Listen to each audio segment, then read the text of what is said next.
Você está na Virtual. Muito mais que conexão. Uma questão de estilo.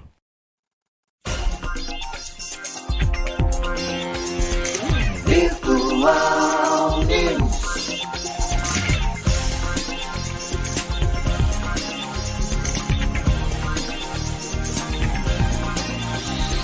Virtual Notícias.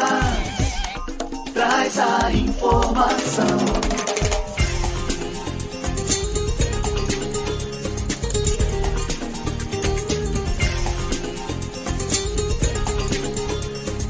Virtual News. Bom dia! Seja bem-vindo ao seu Virtual News desta segunda-feira. Segunda-feira, eu tô aqui, a gente tá batendo um papo aqui no Making Off, tá dando risada aqui, lembrando algumas situações que o humor, né? O humor, tem muito disso. Na época da ditadura era muito forte, né? De um viés e um papel importantíssimo. 10 horas mais 6 minutos. Começando o Virtual News desta quinta-feira. Quinta-feira, dia 10, perfeito? Tô certo na data? Perfeito, não, dia 11. Tá vendo? Só não é só eu, não. Dia 11 de maio de 2023. Um bom dia aos poderes constituídos, ao Executivo, ao Legislativo e ao Judiciário, né? E um bom dia especial a você, que faz parte do quarto poder, que é a sociedade organizada. Ao cidadão, né? A sua majestade, o cidadão. Dia 11 de maio de 2023, para quem faz aniversário hoje, parabéns, tudo de bom, Deus abençoando você, a sua vida hoje e sempre. Feliz aniversário. Quinta-feira, participando André Lima conosco, nos botões, nos controles, Maria Clara. E claro, você, a nossa principal razão de estarmos aqui. Bom dia, André. Bom dia, Márcio, bom dia, Maria Clara, mais uma quinta-feira, estamos aqui dia 11 de maio, né, porque você queria colocar de qualquer jeito que fosse dia 10, mas não, hoje é dia 11 de maio. 11. Agradecer mais uma vez pela oportunidade de estar aqui e a gente comentar as principais notícias do Brasil e da cidade, né? Maravilha. As coisinhas aí. Vamos às matérias que fazem parte hoje do Virtual News. Principais notícias desse dia 11 de maio de 2023. CGC aprova proteção a juízes e membros do MP ameaçados pelo crime organizado. Petista é retirado de voo para inspeção e acusa a Polícia Federal de racismo. STF conclui julgamento por 8-2 e derruba perdão de Bolsonaro a Daniel Silveira. PGR pede condenação de Fernando Collor por propinas de 29 milhões de reais. Senado aprova nova regra para aposentadoria especial para periculosidade. E STF mantém condenação de mãe que roubou 4 pacotes de fralda. Flávio Dino determina abertura de inquérito na Polícia Federal. E Pátria de São Vicente oferece vagas de emprego. As matérias desta manhã de quinta-feira, nós vamos estar falando disso no conteúdo do Virtual News. Mas tem aquelas que a gente não vai comentar sobre aprofundar nas matérias, mas não podemos deixar passar em branco, né? Vamos para aquelas que não podemos deixar passar em branco. Verdade. Para não passar em branco, a Lespe aprova salário mínimo paulista de R$ 1.550 e inclui categoria de cuidadores e idosos. Quinta e última parcela do IPVA 2023 vence hoje para os veículos com a placa final 1. Polícia Federal faz busca em 22 endereços de financiadores de 8 de janeiro e STF bloqueia 40 milhões. Telegram apaga as mensagens sobre o PL das fake news após ordem de Moraes. André, qual delas? Márcio, vamos na última aí, porque você foi gentil dizer que simplesmente apaga a mensagem. Apaga a mensagem e coloca uma retratação digitada. Impõe uma retratação. Exatamente. O texto de uma retratação, né? O texto de uma retratação. Ó, você vai fazer uma retratação e você vai escrever isso e aquilo. Meu amigo, se a gente não está diante de um ato de manipulação da informação, eu não sei o que é isso. Na boa. Você imagina assim, retratação. Isso acontece, isso acontece. Isso é passível. Está certo. Se houve abuso, retratar. Aí você vai retratar e eu te digo, ó, mas você vai escrever desse jeito. Mas espera aí. Exatamente. suprapetita, isso? Extrapolou? Não, olha, aconteceu um caso na eleição agora de 2022, 2 candidatos a deputados aqui da região, onde um vivia acusando o outro. Esse que foi acusado conseguiu na justiça o direito de resposta na rede social. O que a justiça concedeu a esse? O direito de falar no canal do outro. Perfeito. Então, onde você me agrediu, é lá que eu vou falar. Então, abriu o microfone, ele falou, ó, o que ele tá falando isso não condiz com a verdade, é isso. Meu amigo, foi uma retratação na mesma altura do dano eventualmente causado. Foi perfeito. Eu tô falando mal de você, porque o que acontece com retratação normalmente é o seguinte, o jornal faz uma manchete bem gigantona, né, dizendo mal de você. Aí você consegue uma retratação, aí ele faz uma retratação, uma notinha de rodapé. Pedimos desculpa. No cantinho da página que ninguém assiste. Então o correto é na mesma proporção. Beleza. Agora, eu falar pra você que você tem que escrever isso e aquilo é complicado, hein? Tá? O Senado também estão discutindo isso, o presidente do Senado está preocupado, porque o que aconteceu com o Google é que o Moraes, né, o STF, mandou o Google tirar todas as publicações que fossem contrárias ao PL 2630. Mas favorável pode. Isso não é censura, Márcio. Mas de forma alguma. Não é censura isso. Não é. A gente está observando uma movimentação que chama atenção, né? A gente está preocupado. Muito. Estamos preocupados. O monopólio da informação é o monopólio do poder, do controle. Quando você democratiza a informação, como você dá condições de todos poderem participar, falar, ter a sua opinião, e vários veículos de comunicação a serviço da qualidade de informação, né, de levar até você a melhor informação, isso é positivíssimo. Claro, não você democratiza. Não dá para deixar tudo de uma forma estatizada, estatal. Daqui a pouco, então acabam-se as TVs, acabam-se os veículos e não é isso. Não é isso que a gente quer. tem que tomar cuidado com esse tipo de situação. Lógico, a internet não é terra de ninguém, não. Tem que ter. A gente está até comentando isso aqui. Há muito tempo, Márcio, a internet deixou de ser terra de ninguém. Você encontra qualquer pessoa pelo IP, se você quer encontrar. Não tem mais a terra de ninguém. Eu até estava comentando com o André, no meu pensamento, existem várias preocupações, né? Tudo vira furo jornalístico, tudo vira notícia. E o desrespeito acontece muitas vezes. Muitas vezes você passa num acidente, está o corpo lá estendido no chão, né? E aí a pessoa vai lá e filma. Você está filmando o pai de alguém, o filho de alguém, o irmão de alguém, o esposo de alguém. Você está filmando uma pessoa que para você é simplesmente um corpo, mas ali existe uma história. Existe uma vida. E uma vida. Então você publicou isso, ok. Você publicou. Você não sabe nem se a família tem ideia de quem já recebeu notícia e vai receber da pior forma possível. Puta, mano. Da pior forma possível. Então, aí sim também é uma responsabilidade, não de ser uma notícia falsa, e sim do direito que você tem de sobrepor toda a história daquela pessoa.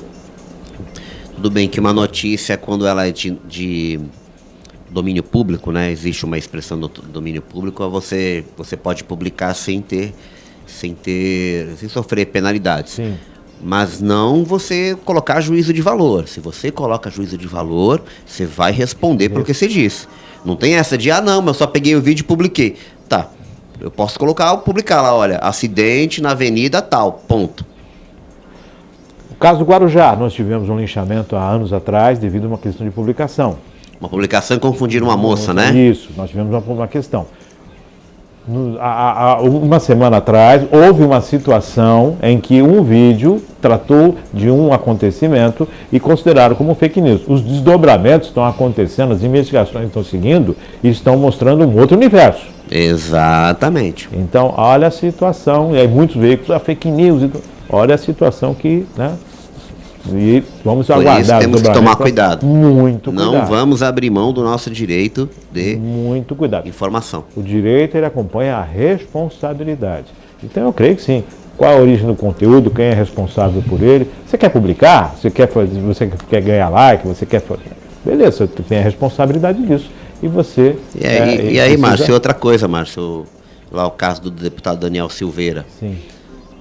Cara, veja, o judiciário está interferindo nas decisões do executivo. A Constituição diz que os poderes são independentes e harmônicos entre si. Não pode haver invasão de competência. Gente, se você procurar um jurista qualquer, você vai entender isso. Você não pode fazer. Porque senão, para que serve então o executivo? Mas não deveria ter concedido lá a graça. Então você vai lá no legislativo e fala, ó, muda a lei. E não altera lá. Não falam tanto das saidinhas? Sim. As saidinhas de dia das mães, dia dos pais, sei o quê? Então, tá na lei, tem que modificar a lei. Quem faz a lei? Os legisladores, tem que ir pro Congresso. Agora, tudo que dá de ruim joga pro judiciário, o cara tá só na caneta. Vamos às matérias desta manhã de quinta-feira. Comissão de Constituição e Justiça aprova proteção a juízes e membros do MP ameaçados pelo crime organizado. A Comissão de Constituição e Justiça aprovou ontem o projeto de lei 1307/2023, que tipifica os crimes de obstrução e conspiração para impedir o combate ao crime organizado. O texto também garante proteção a juízes e membros do Ministério Público aposentados e familiares ameaçados por organizações criminosas e também aos policiais e seus familiares. Efeito Moro? Efeito Moro. Sei que muita gente não gosta do cara, mas tem gente que gosta dele. Isso é efeito Moro. Veja, não só ele, tá? Tem uns casos mais antigos, Márcio. Sim. Eu lembro de um juiz que era lá do lado do Mato Grosso, não lembro onde que é, que ele até ficou muito famoso, que ele não vivia mais, né? Ele tinha diversas proteções porque ele encarou lá o tráfico de drogas, se não me engano, e a própria justiça teve que dar uma proteção extra para ele, porque senão o cara ia sabe? Mas o legal aí não é só a proteção, é a tipificação dos crimes de obstrução. Você viu? Teve uma situação envolvendo a família de um juiz que nós achávamos que era um acidente comum e, na verdade, as suspeitas de que não fosse. Quer dizer, é necessária a proteção. Quando alguém se dispõe a fazer o enfrentamento daquilo que é nocivo à sociedade, ele está expondo a ele e aos familiares. Exato. Né? E, óbvio, está a serviço do social, está a serviço do cidadão. E não estamos julgando ninguém não, tá? De certo errado não, a gente tem que dizer o seguinte, a gente não quer justiça, precisamos criar mecanismos para que a justiça seja realizada, que ela se opere, né? Isso mesmo. Vamos a mais uma matéria. Petista é retirado de voo para inspeção e acusa a Polícia Federal de racismo. O deputado estadual Renato Freitas, do PT, foi retirado de um voo e revistado pela Polícia Federal quando embarcava em Foz do Iguaçu, no Paraná, rumo a Londrina, no mesmo estado. Os agentes afirmaram que o parlamentar foi escolhido aleatoriamente em inspeção de rotina. Um dos agentes abre a mochila de Freitas, depois inspeciona o corpo do deputado. Quando o sistema pede para fazer, tem que ser feito na mochila e na pessoa, diz o policial. Procurada, a PF diz que a atribuição para realizar a fiscalização de atividade aeroportuária houve entrevista de forma aleatória a passageiros, nos quais todos os protocolos de abordagem foram devidamente respeitados pelas equipes policiais, declarou a Polícia Federal. Freitas gravou a abordagem e publicou em suas redes sociais. No vídeo, é possível ver os policiais federais dizendo ser a inspeção de rotina e ter selecionado um grupo de pessoas a serem revistadas. O deputado argumenta que só ele foi retirado da aeronave. André. Então, quando a gente reclama que os agentes policiais não fazem o seu trabalho, mas quando fazem, acabam sendo vítimas de comentários, né? Claro, é um deputado, independente do partido que ele seja, tenho certeza que ele se sentiu ofendido em sua honra, afinal, né, tem imunidade parlamentar, como é que é isso e tal, como é que pega um deputado, mas se fosse um coitadinho, tranquilo, beleza.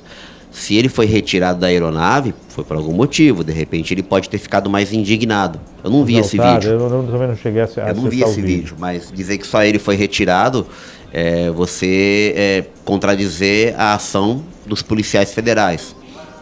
O policial não ganha nada entrando numa aeronave e sai revistando as pessoas. Até atrasa voo, ele até cria animosidade diante dos demais passageiros. A polícia não ganha nada, mas faz parte do trabalho delas. É a mesma coisa quando você está na rua, Márcio, e você é abordado pela polícia. É constrangedor, tá? É constrangedor. Não adianta falar que não é. Ah, eu nunca fui. Um dia você será. E quando você for, chega pro policial e fala, olha, sou fulano de tal, tá aqui meu documento, se eu quiser revistar, pode revistar. Você não deve nada. Isso faz parte do trabalho. Agora, que foi uma grandíssima infelicidade ser um deputado, é bom que talvez, quando ele for lá, para a Câmara, deputado estadual, né? Ele possa criar mecanismos, né, de melhor, né, pensar, falar, poxa, eu fui revistado, será que eu estava fiz alguma coisa indevida dentro do avião. As revistas, eu entendo que elas são necessárias, né? Se um familiar meu está num avião e eu sei que esse avião é seguro, eu vou ficar muito mais tranquilo. Lógico, é uma pessoa pública. E antes de ser deputado, ele é um cidadão.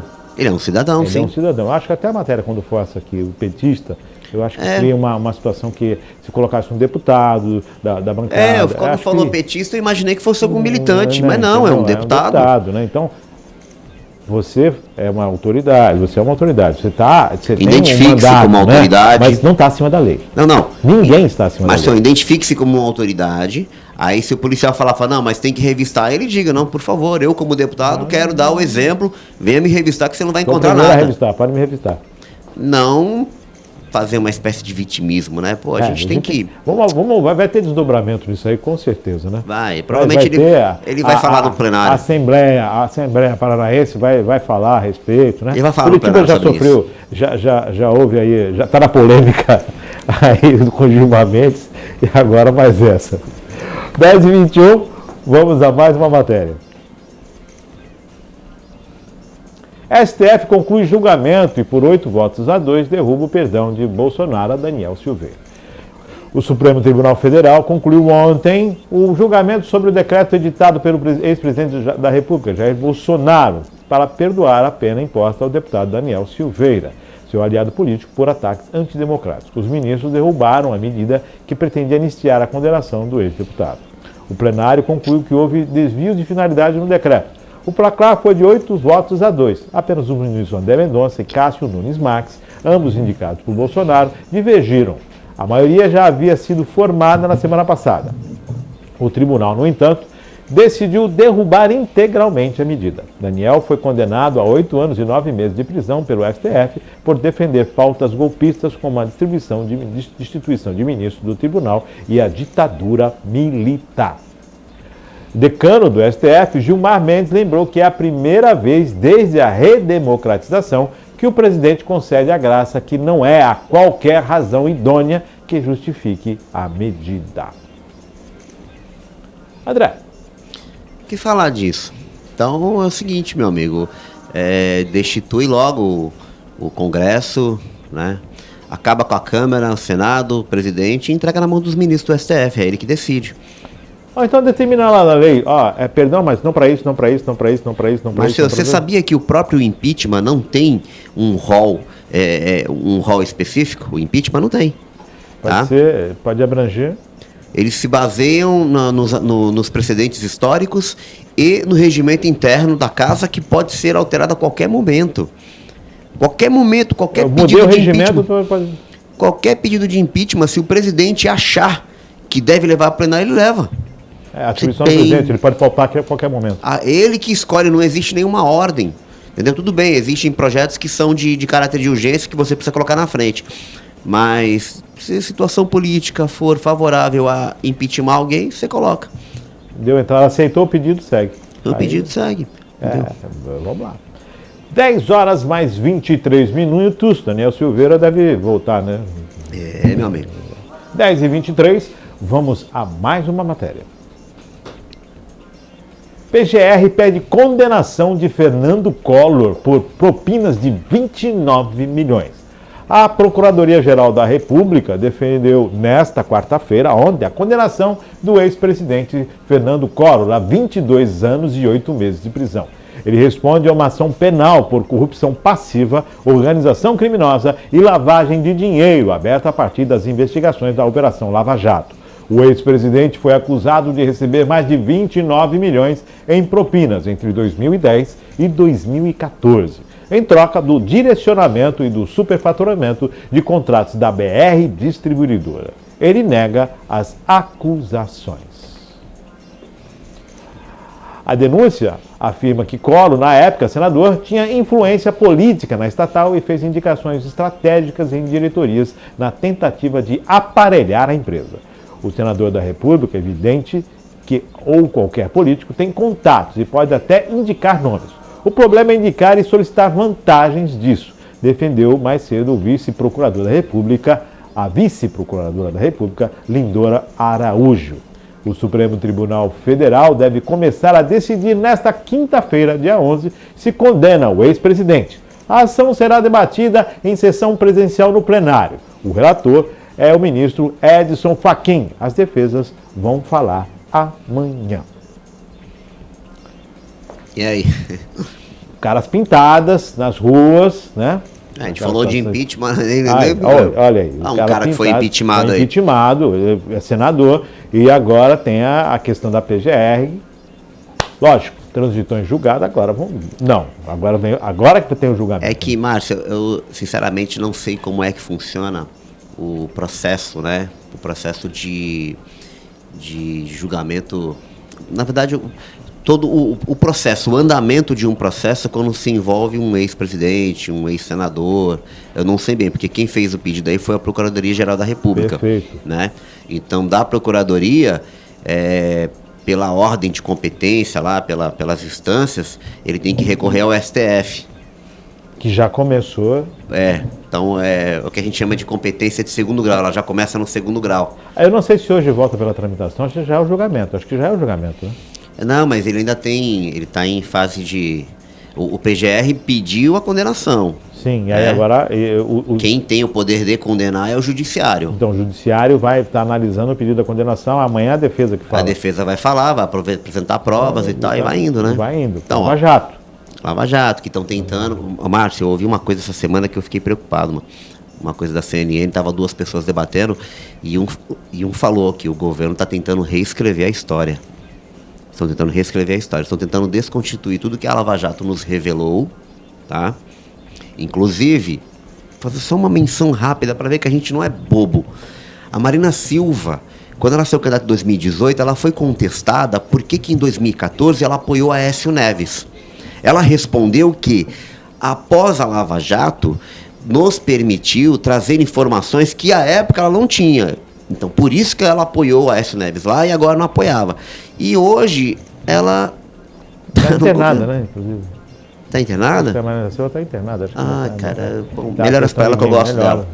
Eu gosto dela, mas a frase 2 pesos e 2 medidas, era ela que usava. Sim. Tá vendo, Marina? Olha a coisa mudando aí, ó. Lembrando melhoras para você, amor. Eu gosto de você pra caramba. Lógico, houve erros no processo? Opa. Realmente, se houve erros no processo, tem que se reiniciar.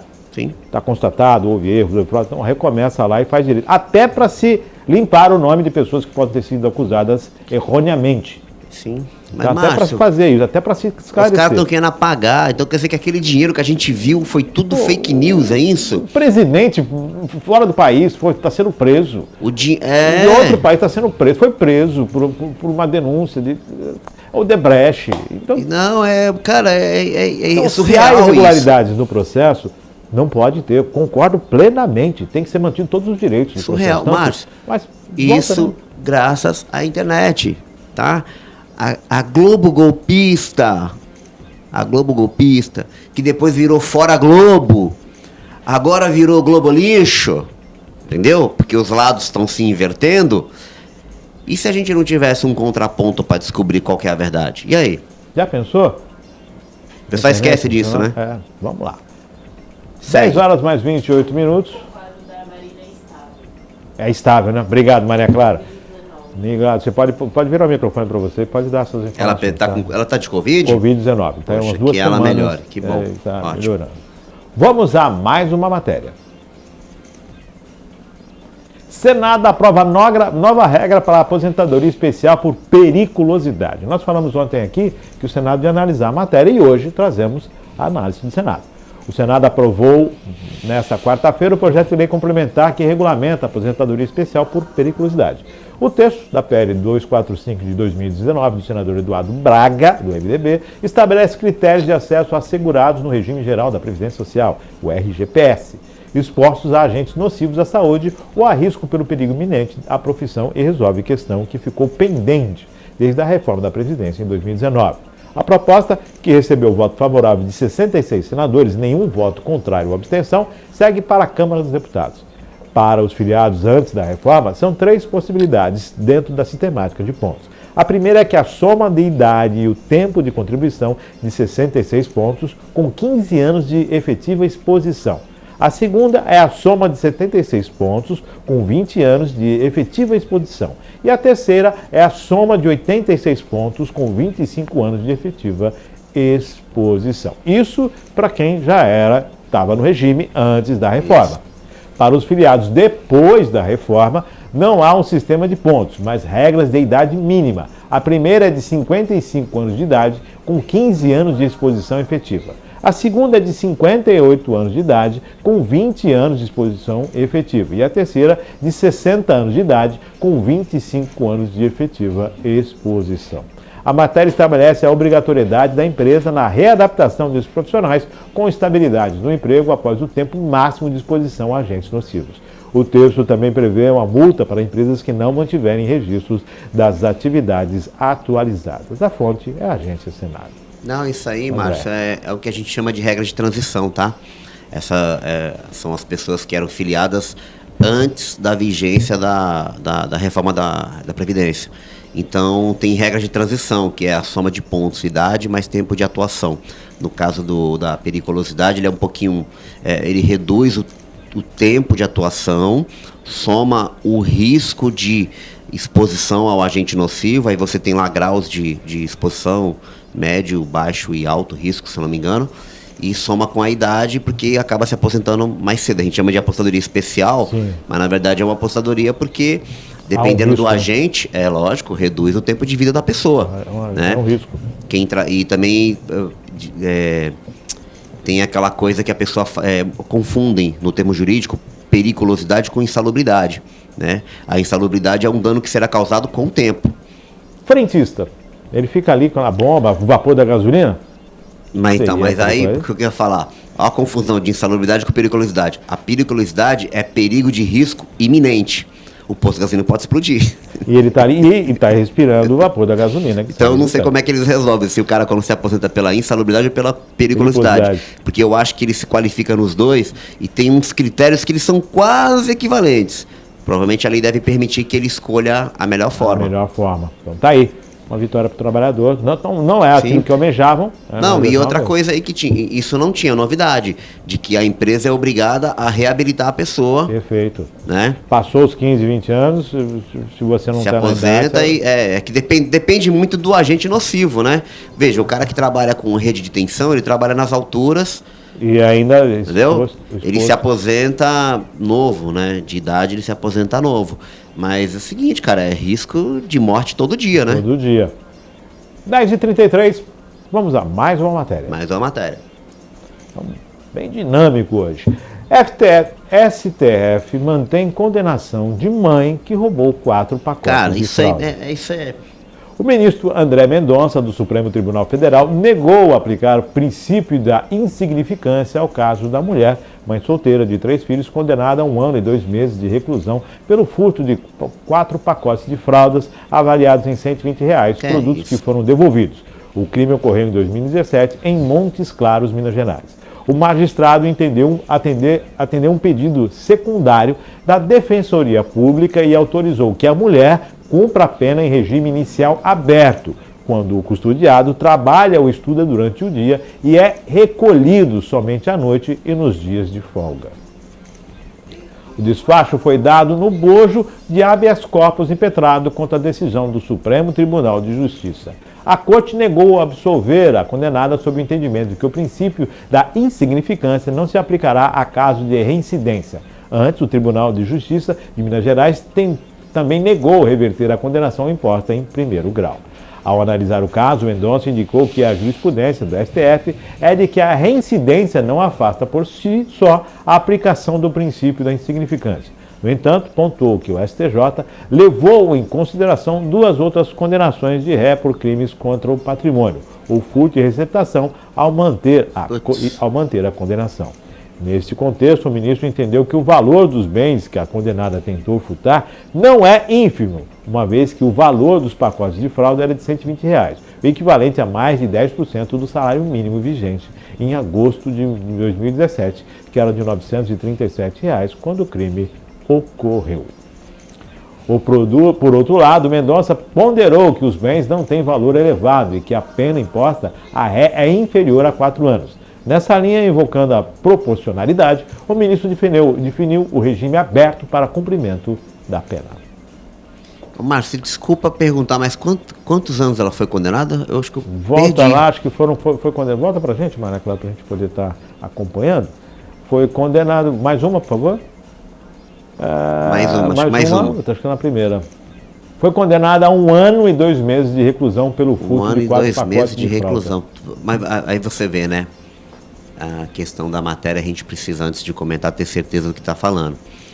Tudo bem, princípio da insignificância devido ao valor. Aí começa a colocar os critérios. Aí mais de 10% do salário mínimo. Opa, né? Pô, mas o produto é um pacote de fralda. Pô, pegou pro filho. Mas aí tem a questão da reincidência, viu? Sim. Ela já tem outras 2 condenações por crime contra o patrimônio. Furto e acho que é apropriação indébita que falou aí. Talvez ela seja uma golpista reiterada. Talvez. Às vezes a gente ouve umas piadas de alguns amigos que aprontam, e no final ele cai por uma besteira. Né? Fala, pô, baguncei tanto na vida e no final caí por causa de uma caneca. É a questão da reincidência. O fato é absurdo. É absurdo você imaginar que uma mãe é condenada por ter roubado 4 pacotes de fralda. Há 1 ano e 2 meses, né? 2017. 2017. Foi condenada a 1 ano e 2 meses. O furto aconteceu em 2017. Então, foi condenada agora, esse tempo todo. Ela está recorrendo, né? Tentando, defensoria pública e tal. Porque não tem... É quase que implícito que ela não tem condições de pagar um advogado, né? Agora, é de se pensar, bicho. Você vê, Vamos você discutir vê como a sociedade nesse Então, aspecto. cara, era isso que eu ia falar, bicho. Vamos discutir a sociedade. Como é que porque, pode assim, um caso desse chegar no STF? Vamos discutir a sociedade. Se nós observarmos a necessidade dessa pessoa, o que levou ela a ter essas atitudes? Porque nasceu em uma situação difícil, porque não teve estudo, porque não teve oportunidade de emprego, porque não teve isso, porque não teve uma oportunidade, não teve um apoio. Basicamente é simples, porque não teve o Estado presente. Isso. A falta do Estado em todos os momentos da vida dessa pessoa, seja na infância, na adolescência, no processo de formação do caráter dela. No processo de formação do caráter, no processo de entendimento do que é uma constituição familiar, em toda uma situação em que o Estado não esteve presente. Sim. Então, lógico, a aplicabilidade da lei está sendo aplicada, né? Isso causa muitas vezes a indignação, fala, poxa, roubou o pacote de fralda, está sendo presa, fulano Beltrano teve uma situação pior e não aconteceu nada, ou então ainda está respondendo, ainda está em liberdade, pô, desviou isso, desviou aquilo. Isso que nós estamos vendo, essa diferença, na verdade, é uma situação. Mas a causa disto é uma só, a falta do Estado. Se o Estado for veemente contra a corrupção, o dinheiro vai sobrar para aplicação no desenvolvimento social e estrutura. Então, quando você parar e falar, não, corrupção é seu dinheiro público. E é assim, né? Lembra do crime de colarinho branco? Exato. Quando começaram a falar? Então, basicamente é isso. André. A pessoa rouba milhões, como o caso que você falou lá do ex-presidente, está recorrendo, que tem advogado e tal, não sei o quê. A outra rouba... No Supremo, né? No Supremo. Aí a outra... Aí você vê, cara, quando tentaram mudar uma questão da prisão em segunda instância, teve um deputado, não lembro se foi um deputado ou foi um senador do Cidadania, o antigo PPS, que ele chegou a propor uma emenda na Constituição, que era você ia lá na competência do STF e você tirava a competência dele julgar processos que não começassem nele. Assim, não é que você limitava o STF, não é limitar o recurso. Você começava com a competência de baixo, né, porque você tem o direito dos graus até chegar nele, mas impedia que ele julgasse processos que começassem em segundo grau. Porque normalmente em segundo grau já são os casos de prisão em segunda instância e tal. E já tinha decisão em segunda instância que definia muitas coisas, né? Exatamente. Então você vê o STF decidindo sobre PL de censura, sobre graça do outro presidente, condenação por desvio de 29 milhões de reais denunciados pela Operação Lava Jato e condenação de uma mãe que roubou 4 pacotes de fralda de 120 reais. Pessoal, lógico que tem toda uma esfera jurídica, tem toda muito uma louco esfera isso. dentro da legalidade, dentro da legislação. As leis, o código está sendo aplicado, a gente entende isso. Mas não dá para não se sentir uma certa... não dá para se sentir incomodado, né? Todo mundo vai Claro se que sentir dá, se sentir incomodado. E, lógico, poucos brasileiros, não é a maioria dos brasileiros, não são os 220 milhões que entendem de condições jurídicas, que entendem de legislação, que entendem da aplicabilidade das leis, tão pouco de como funciona o sistema jurídico no país. Não são 220 milhões, a maioria não entende. E quando a gente observa será que dá para aplicar a palavra dicotomia? Será que dá para aplicar? Vamos colocar essa questão dos dois hemisférios, vou colocar assim, do Iapoque e do Chuí, é que não vou nem usar.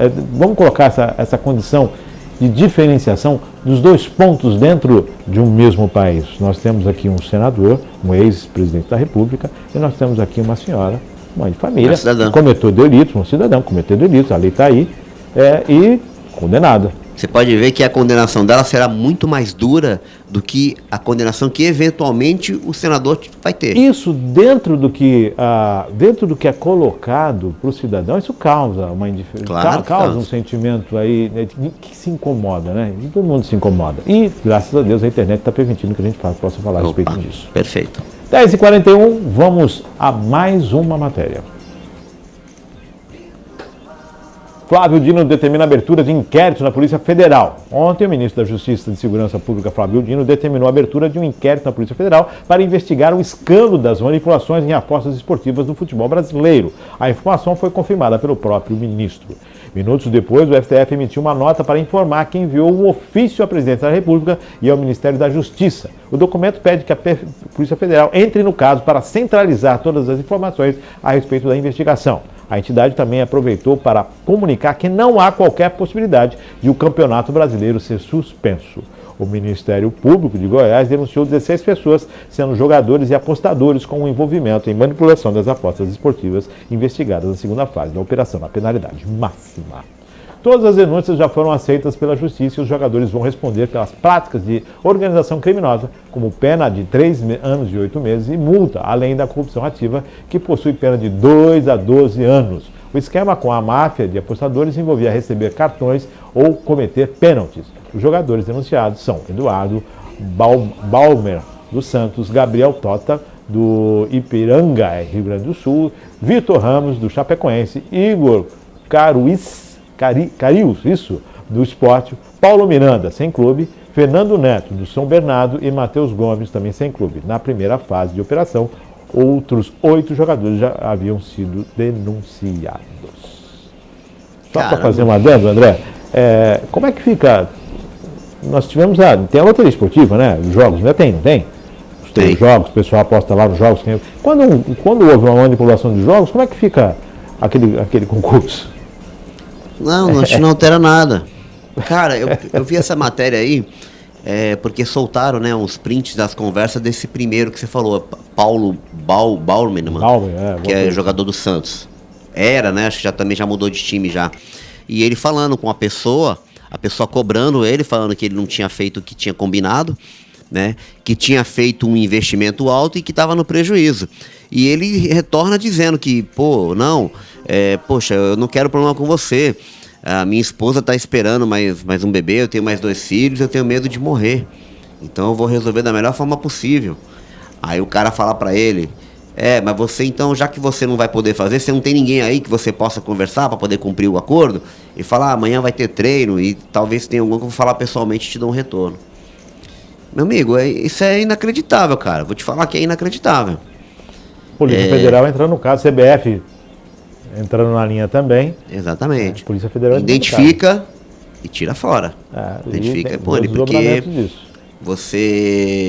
eu vi que eles querem manipular a ponto do zagueiro do time contrário cometer um pênalti, né, para que o time dele... Cartão vermelho, cartão amarelo, para não jogar no outro jogo, tem todo um interesse em cima disso. Né? E o cara cobra, tu teve a oportunidade lá de dar uma cotovelada e você não deu, tu fala, caraca, Caraca! Mas tem os caras estão negociando cotovelada, meu tem amigo. os desdobramentos, né? Porque eu vou receber um amarelo, eu não jogo, quem joga, aqui, tudo tem desdobramento, né? Vamos aguardar essa. Se você depois puder pegar, soltaram os prints do WhatsApp, tá? Do WhatsApp do cara, Olha soltaram. E tá lá a conversa completinha. 10h45, Maria Clara, temos mais matéria? Temos, vamos lá, tem mais uma? Opa, hoje está recheado, hein? Ah, sim, parte de São Vicente oferece vagas de emprego. O posto de atendimento ao trabalhador da cidade oferece para esta quinta-feira 14 oportunidades de emprego em diferentes segmentos profissionais. O atendimento é sempre de segunda a sexta-feira, das 9 às 17, de forma presencial nas unidades da área insular, Avenida Presidente Wilson, 1126, em Itararé, e na unidade da área continental, Avenida Ulisses Guimarães, 1330, no Jardim Rio Branco. É necessário que o candidato leve RG, CPF, carteira de trabalho e comprovante de residência. Para quem quer mais agilidade, é possível acessar as vagas disponíveis pelo aplicativo Cine Fácil em celulares do sistema Android ou por meio de cadastro pelo portal do Ministério de Trabalho, o Emprega Brasil, por meio do link empregabrasil.mte.gov.br. Vamos conferir as vagas. Uma vaga para chefe de serviço de limpeza, uma vaga para nutricionista, uma vaga para cozinheiro geral, uma vaga para recepcionista atendente, 7 vagas para atendente de lanchonete, 3 vagas para pedreiro. Tá aí as oportunidades, então, nesta quinta-feira. Padeiro. Perdão, é padeiro. 3 vagas para padeiro. Tá aí a oportunidade, então, de você voltar ao mercado de trabalho, ou está querendo mudar de profissão, está querendo fazer uma mudança na sua vida, vou sair daqui, quero ir para ali, está aí as oportunidades. São Vicente tem vaga, Cubatão tem não. Chega aqui, a gente anuncia. Chega pra gente, a gente anuncia. Então tá aí as vagas de São Vicente. Lembrando que você entra lá no site, então vai pessoalmente. Lógico, as vagas, cada uma delas tem as suas restrições, as suas peculiaridades, e você chega e se informa. O legal é a oportunidade de você voltar ao mercado de trabalho ou iniciar o mercado de trabalho. Exato. Tá aí, parabéns ao pessoal do Pati lá. Valeu! Mandando pra cá, a gente divulga, porque é utilidade pública. Corre! 10h47. Maria Clara, temos mais matéria? Vamos falar agora sobre essa questão que envolve Cubatão. Márcio, a gente teve acesso a um memorando, né, que soltaram até inclusive nas redes sociais, graças às redes sociais, dizendo que não teremos aula na rede de ensino municipal, hoje dia 11 e amanhã dia 12. Por quê? Porque parece, né, porque não é verdadeiro, a gente não tem a publicação oficial, de que há um problema com a empresa que faz a limpeza e o controle de acesso das unidades escolares. A sessão da Câmara, essa terça-feira, vereadores brigaram, né? A tal da empresa que descobriu-se que não paga os salários em dia, não recolhe o vale-refeição, provavelmente, será que Fundo de Garantia está em dia, e INSS. Márcio, quem é que vai fazer alguma coisa, Márcio? Pelo amor de Deus, cara, me diz. Os vereadores estão indignados que a prefeitura tem que pagar. O ordenador da despesa, tem um amigo que fala muito isso, o ordenador da despesa, que pergunta, e aí, não está pagando a empresa? Não está havendo repasse? A informação que eu obtive foi de que nos dias 11 e 12 de maio não haverá aula em razão da regularização da prestação de serviços de limpeza. Aí. Essas aulas serão respostas no dia 3 e no dia 17 do mês seguinte, de junho, para que não se prejudique o ano letivo. Vai ter reposição? Vai ter reposição no sábado, são 2 sábados de reposição. Né? E essa é a informação que nós temos, e o comunicado saiu ontem. André. Olha. Há quanto tempo essa empresa está atrasando o pagamento? Segundo informações, o pagamento parece que tem mês que paga, tem mês que não cai, tem mês que paga, tem não faz. Como funciona um contrato? Eu acho que o contrato, que é base de tudo, antes da empresa receber da prefeitura, ela apresenta todo o pagamento das suas obrigações. E ela é obrigada a ter no seu caixa 90 dias, né? Para poder ela tem que ter liquidez de 90 dias. Se a prefeitura não pagar por qualquer motivo durante 3 meses, ela tem que ser autossuficiente. Tem autossuficiente. A prefeitura alega que está pagando, Márcio. Aí é que a gente fica preocupado. Mas se está pagando, e por que não está? E como é que está pagando e não está recebendo? Está faltando, tem um buraco aí, porque a prefeitura diz que paga. Os funcionários dizem que não estão recebendo. Alguém está mentindo. Se a prefeitura está pagando, por que ela não tem informação de que não estão recebendo? Exatamente. Quer dizer, que está pagando de forma? Você vai pagar, ó, estou pagando, cadê aqui? Está tudo certo aqui? Como é que está isso? Prestação de serviço, recolheu aqui, recolheu os impostos, recolheu cadê as guias? Os pagamentos foram efetuados? Bom, houve uma modificação na lei de licitações, a 8666, virou uma outra agora em 2014. Está entrando em fase de adaptação, porque modificou algumas coisas. Meu amigo, será que o poder público não pode exigir da empresa que ela apresente mensalmente as guias de INSS e FGTS recolhidas?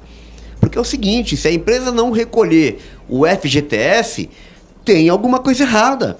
Eu não vou me meter na questão privada, né, do funcionário. Tá, o poder público, como você contrata uma empresa, uma terceirizada, ela tem a relação com o funcionário dela, é ela que escolhe. A gente entende que a contratação ela pode passa pelo crivo. O fundo, vou mandar o cara embora hoje, eu deposito o fundo todo corrigido no último dia. Ela pode fazer isso, não tem problema. Sem problema. Agora, não pode haver, como você falou, um controle do contrato. Tem uma pessoa que é responsável pelo contrato, ela não pode verificar as guias, fundo de garantia, INSS? A gente não está falando de uma cidade que os limites são assim, astronômicos. Não. O pessoal fala, quer dizer, ninguém sabia disso. Ninguém sabia disso, é isso que ficou revoltado. A situação, nós temos duas situações, André, que eu queria que você analisasse. Primeiro, o atraso no pagamento das pessoas. Quem trabalha merece receber. Pô, cara, merece receber. E já não é. A gente sempre está enfrentando essas situações, sempre traz essas notícias de que há atraso no pagamento, de que houve isso, houve aquilo, seja como prestador de serviço, seja um transporte coletivo, tem sempre alguma coisa relacionada a isso. Então, pagamento dos funcionários. Segundo, é essencial para o funcionamento das escolas. Quando você atrasa o pagamento, você está atrasando, está mexendo com um funcionário que prestou o seu serviço e tem as suas contas, obrigações para pagar. Sim. E merece receber, tem o direito, mesmo que não tivesse conta para pagar, tem receber, tem o direito de receber em dia, ainda mais sendo vinculado ao poder público, uma empresa que presta serviço para o poder público. Primeiro. Segundo, a interferência disso na vida do cidadão. 16 mil alunos. Exatamente. 16 mil alunos foram atingidos por esta situação de não pagamento dos funcionários por parte que faz um trabalho da limpeza dos terceirizados. Ou seja, todo o plano pedagógico, todo o ensino, toda a programação que os professores, né, o corpo docente tem, é interrompido por algo alheio à vontade de todos. É algo inesperado. Mas a gente não pode fazer porque não tem ninguém para limpar. Mas não tem para limpar por quê? Porque a empresa não está pagando. Mas a empresa não está pagando por quê? Não está recebendo. Pô, mas a prefeitura fala que está pagando. Parece que assim, parece que não aconteceu nada. Acho que rompeu o contrato, né? Não, anunciou que irá romper o contrato. Irá romper o contrato, que agora é que vai tomar uma atitude para ver o que está acontecendo com a empresa e tal. Meu, isso é inaceitável. Márcio, você falou na questão de... O sindicato entrou nessa... Então, é outro. Peraí, a função do sindicato não é cuidar dos interesses do trabalhador? Onde que estava o sindicato? Porque parece que a situação não é de agora, tá? Já é, pelo menos desde o começo do ano, nós estamos no mês 5. Desde o começo do ano, já vem denúncia, mais denúncia, inclusive de vereadores que estão na oposição, dizendo que a empresa vem cumprindo. Foi aberta uma SEV na Câmara para discutir a situação dessa empresa, que devem estar a qualquer momento chamando o presidente lá para ser o presidente não. O responsável. O proprietário da empresa, o responsável, poder ser ouvido. E nesse interim, quem é que paga as contas? Todo contrato municipal, caso eu esteja enganado, ele tem o poder público, né, de um lado e a terceirizada do outro. Mas existem pessoas que são responsáveis pelo acompanhamento do contrato. Quem é que faz o pagamento, Márcio? Quem é que faz o pagamento? Então, você, para pagar, você tem que apresentar as guias, tem que dizer, fulano, está atrasando, a gente está com reclamação, e aí, o sindicato veio, o que está acontecendo?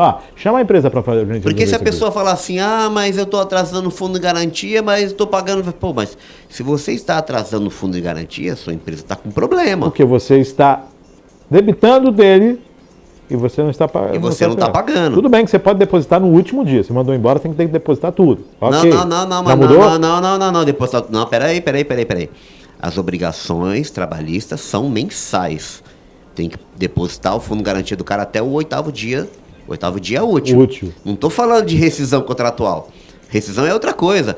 Todo mês a empresa tem suas obrigações fiscais e tributárias. Se ela não depositar, Se ela não depositar, ela não sofre penalidade.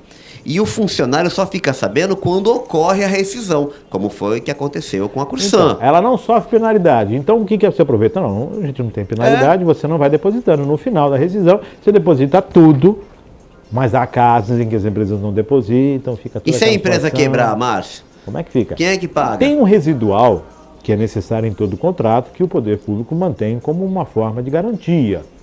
Exatamente. Tá? Então, gente, atrasou um mês, por quê? Falta de liquidez? Atrasou 2 meses? O que está acontecendo? Tá acontecendo alguma coisa, meu. Tá O que acontecendo que alguma houve? coisa. Orçou mal?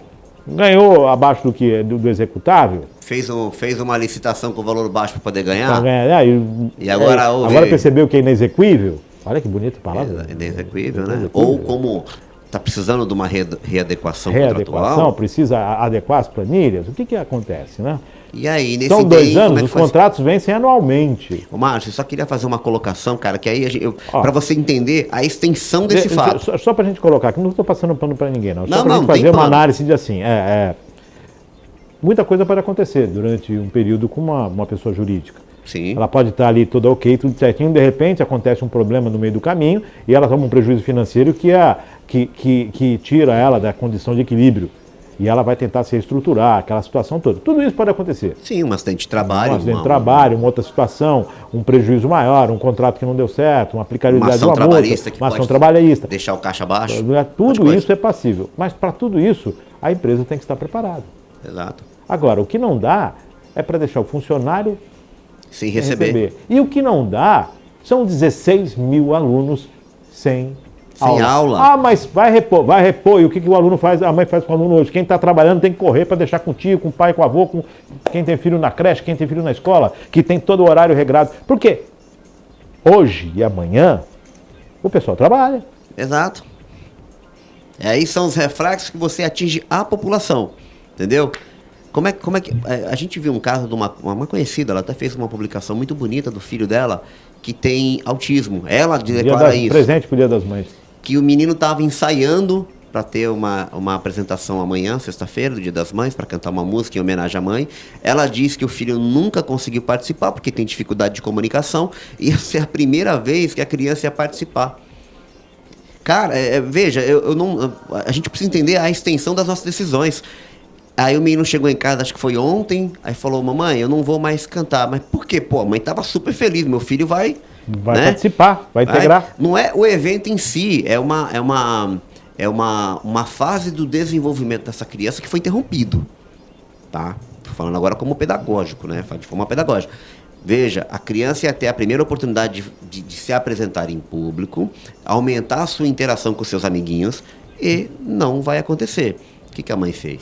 Como qualquer mãe faria, qualquer pai fez. Não, filho, você vai se apresentar para mim. Ela pegou, colocou no YouTube a música que o filhinho ia cantar e filmou ele cantando super feliz. Aí ela colocou na rede social, olha, mais uma vez, porque se não tivesse a rede social, essa informação jamais chegaria a nós, tá? Porque um município não iria deixar vazar uma informação dessa, não ia. Iria controlar, porque você entra no site da prefeitura, eu procurei aqui e não encontrei nenhum, não vai ter aula.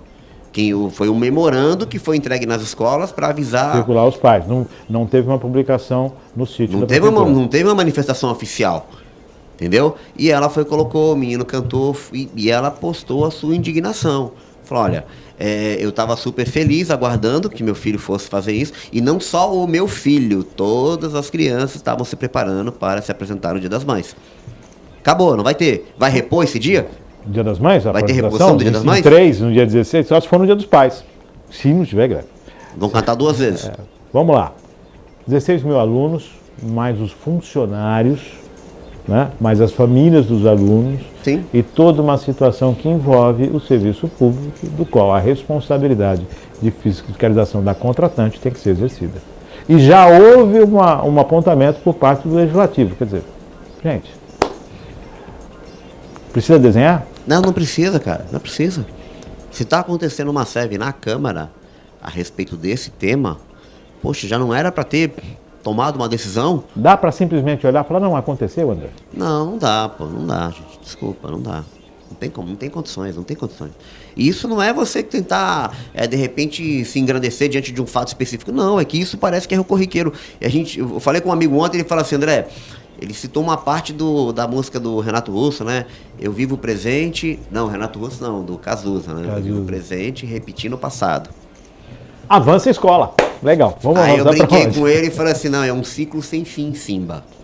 Porque vira e mexe acontece isso.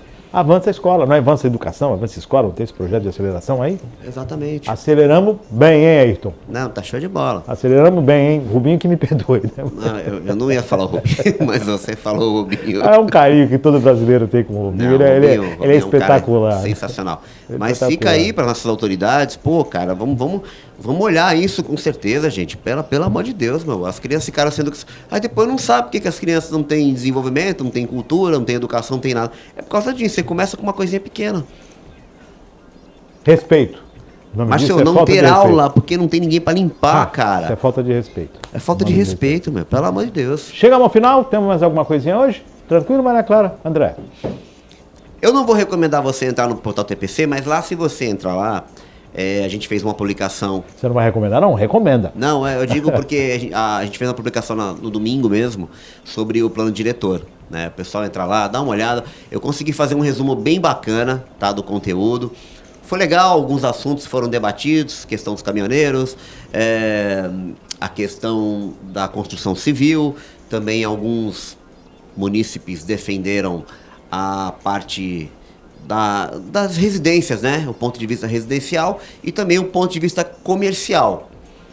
Então, cara, são forças que estão se interligando e tentando, de certa forma, chegar a um denominador em comum. E o poder público atua como mediador. Essa é a função do poder público. Espero que as pessoas se... Só um destaque, né, que eu gostaria de colocar é o seguinte: no plano diretor, eu coloquei aí vários pontos que vão ser modificados. Um deles é a previsão de retomada de bem vago, abandonado e sem pagar IPTU por mais de 3 anos. Tá? Porque isso vai contra a função social da propriedade. Então, tá lá no plano diretor.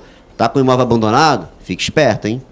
Fique esperto que vai perder. Se não tiver alugado, se não tiver uma atividade. Abandonado é um imóvel que fica abandonado, mato alto, calçada quebrada, que você notifica e a pessoa não responde, vai descobrir, IPTU está em atraso. Então, ó, a prefeitura está criando um mecanismo e isso é legal, tá? Porque vai contra a função social da propriedade. E outra coisa que discutiu lá, Márcio, foi no ramo da construção civil, que aí se entrelaçou construção civil, residência, comércio e transporte, que é a possibilidade de você construir unidades residenciais sem vaga de garagem. Meu Deus! Então, cara, eu fui lá para dizer, assim, que sou contra, mas o representante da construção civil, ele pediu a palavra, o rapaz, o Hugo, ele foi muito conciso no seu pensamento, tá? E ele disse que isso vai ao encontro do que está sendo praticado nas grandes metrópoles. Ele afirmou que tem mercado para isso. Entendeu? Para quem não tem carro? Para quem não tem carro, porque aí ele pode oferecer unidades para pessoas de baixa renda. Maria Clara, volta aqui, por favor. Coloca na tela. Cara, é polêmico esse tema. Deixa eu só entender. Então, assim, eu não tenho carro. Então eu vou comprar, vai ser mais barato, porque vai ter mais, tirou as vagas, construiu mais unidades, barateou o preço do apartamento. Isso. Mais ou menos isso. Eu não tenho carro. Então fui lá morar num apartamento que não tem garagem. Amanhã eu resolvo comprar um carro. Ou eu compro, pelo fato de eu comprar um apartamento que não tem garagem, no dia seguinte eu não posso comprar um carro. Então, desce mais um pouquinho, Maria Clara. Porque aí, o que acontece? Onde está a construção civil ali? O que vai acontecer é que o meu problema de falta de garagem vai afetar os vizinhos de todo lado. Então, Márcia, olha aí, ó. Quer dizer, pelo amor de Deus. Não, mas é engraçado, porque assim, aí teve um representante do comércio local que falou sobre os corredores de comércio. Porque, por exemplo, no Casqueiro, você tem só a Avenida Brasil, que pode ter comércio, né? Então a cidade está criando zonas mistas de comércio para regularizar aqueles que já existem, né? E regulamentar os próximos que virão. E a Rua 1, que eu chamo de Rua 1, que é a Avenida Nossa Senhora de Fátima, ela foi proibida de ter comércio, acho que foi em 2013. E lá sempre teve oficinas de caminhão, posto de mola, essas coisas. E havia residências lá, havia. Agora tem bem poucas. Então eles queriam estender, pegar a Carlos Gomes, por exemplo. A Carlos Gomes é a última rua do Casqueiro, e ir até a Ponte Nova, porque ela corta o Casqueiro todo. Aí as pessoas disseram, que aí vai pro lado da residência, que é o seguinte, ao encontro do interesse dos caminhoneiros, que aí o caminhoneiro foi muito feliz na fala dele, falou assim, olha, vocês estão criando um plano para promover o desenvolvimento e o avanço da cidade. Legal. Esse desenvolvimento quer dizer que no bairro onde tinha um açougue, vai passar a ter 2, 3. Então, esses 2, 3 açougues ou mercados precisam ser abastecidos. Como é que o produto vai chegar lá? Vai precisar de caminhão. Aí a moça da residência falou, mas aí o cara pega o caminhão, em vez dele passar só no corredor que é permitido dele, ele começa a dar a volta no quarteirão. Aí, de repente, o cara compra uma unidade, porque, compra uma unidade que não precisa ter garagem. Mas, olha gente, que loucura, não precisa ter garagem. Então eu pego o meu caminhão e, como eu moro pertinho, eu estaciono o caminhão na rua de trás. Aí joga pra rua, é a CMT, se eu tô dizendo que você não precisa ter garagem pro teu carro, por que eu tô dizendo que você tem que ter garagem pro teu caminhão? Não, mas porque aí os caminhoneiros estão reivindicando espaço pra eles. Não, então, se eu tô dizendo que você pode construir residências que não tem garagem pro seu carro, por que o cara tem que ter lugar pra guardar o caminhão dele? Você entende como é que eu tô criando situações?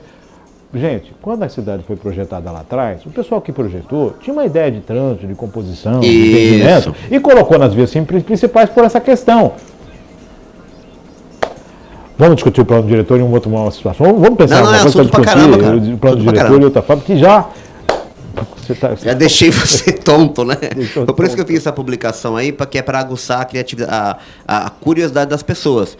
Para que não pensem só, pode, não pode. Peraí, vamos regular. Poder pode. A gente precisa regular. Mas não é viável.